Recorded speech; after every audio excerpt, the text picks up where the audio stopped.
Čau, Agris! Stāsts par siltajām elektriskajām grīdām. Nu jau 8 gadus profesionāli konsultē Latvijā. Zīmols numuru 1 pasaulē – Vārmap. Pārdotākās siltās elektriskās grīdas pasaulē Latvijā nav numuru 1, bet ir uz ko tiekies. Izstāstīšu par produkciju. Tātad sāksim mēs ar to, ka ir šādi izolācijas materiāli, kurus varbūt tās reti, kurus ziņas paņemšu malā, stāstīšu, skaidrošu. Tātad šī ir cementa plāksne, iekšā ekstrudētais puteklis, no abām pusēm ir armēta cementa plāksne. Mēs ar viņu darām ko? Ja mums ir betona grīda, lai samazinātu elektrības rēķinu, ar elastīgo flīžu līmi, mēs viņu flīzējam pie grīdas. Ja? Tas dos to, ka tad, kad mēs izklāsim viņu uz viņas, mēs pa taisnu arī liekam paklājumu. Paklājumi visi ir ar lipīgo malu, viņai izstāstīšu sīkāk. Ja jāmaina kontūra, pārgriežam šo te plasmasiņu, paceļot vadu uz augšu, nepārgriežot, sagriežam, ejam kontūru tālāk.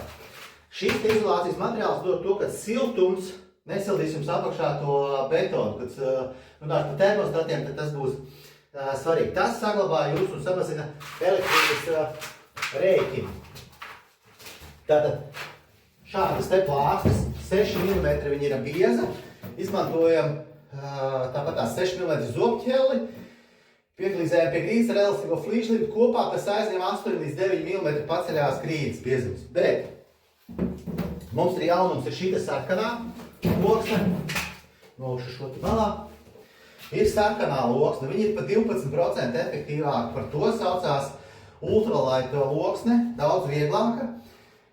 Viņai labums ir tāds, ka šeit apakšā, zem tā sarkanā materiāla, ir arī folijas vēl. Tad viņu arī iestrādāt ir vieglāk, pats esmu līmējis.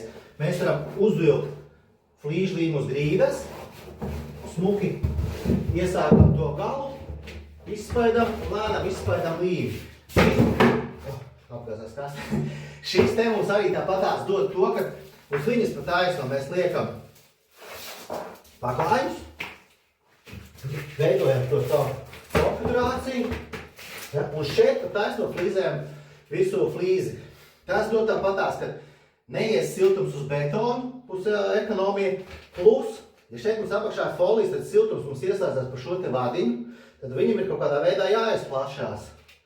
Folijas dod to, ka viņš daudz ātrāk izplešās, tad tas nodrošinās biežāku termostatu ieslēgšanos, izslēgšanos pie programmēšanas režīmiem. Tas samazinās elektrības rēķinu diezgan.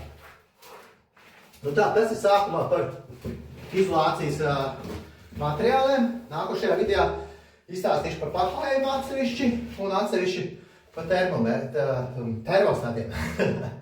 Palīdzam būvēt!